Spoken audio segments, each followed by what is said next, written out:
ডিসেম্বরের মাঝামাঝিতে জাঁকিয়ে ঠান্ডা পড়েছিল দক্ষিণবঙ্গে। ঠান্ডায় রীতিমতো জবুথবু অবস্থা হয়েছিল কলকাতাবাসীর। কিন্তু বছর শেষের আগেই উধাও হয়ে যায় শীত। আচমকাই বাড়ছিল তাপমাত্রা। তবে নতুন বছরের শুরু থেকে ফের শীতের দেখা মেলে দক্ষিণবঙ্গে। পৌষ সংক্রান্তির আগে শীতের আমেজ ফিরেছে কলকাতায়। বুধবার কলকাতায় পারদ নেমেছে 14 ডিগ্রিতে। যদিও তা এই সময় স্বাভাবিক বলেই জানিয়েছে আলিপুর আবহাওয়া দফতর। জেলায় জেলায় ফের শীত অনুভূত হচ্ছে।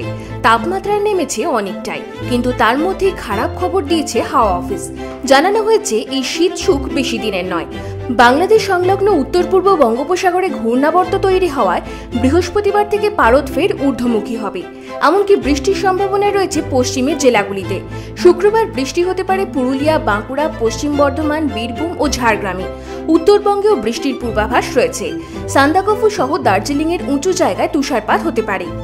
তবে আপাতত কলকাতার আকাশ পরিষ্কার থাকবে। সকালের দিকে কুয়াশার দেখা পাওয়া যাবে।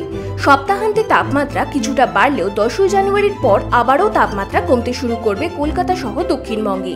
হাওয়া অফিসের পূর্বাভাস অনুযায়ী পশ্চিমী ঝঞ্ঝার প্রভাব কাটলেই বঙ্গে শীতের ঝোড়ো ব্যাটিং শুরু হবে। উত্তরবঙ্গের জেলাগুলির ক্ষেত্রে তাপমাত্রার পারদ আবার নিম্নমুখী হবে 8 জানুয়ারির পর থেকে। Bureau report, Bengal hour.